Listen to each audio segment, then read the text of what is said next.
Ովքեր են խուսափում հանդիպումներից։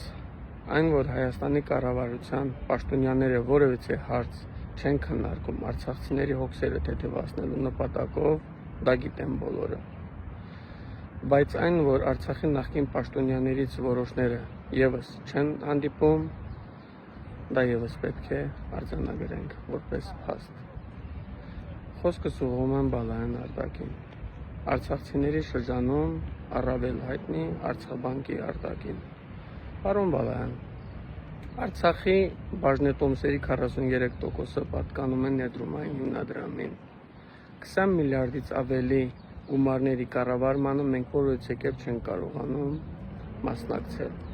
Միայն 2024 թվականի շահույթը կազմել է 1 միլիարդ 400 միլիոն դրամ։ Սա միայն 2024 թվականին։ Ինձ վստահեցրել են, որ այդ հանդիպումը տեղի է ունենալու,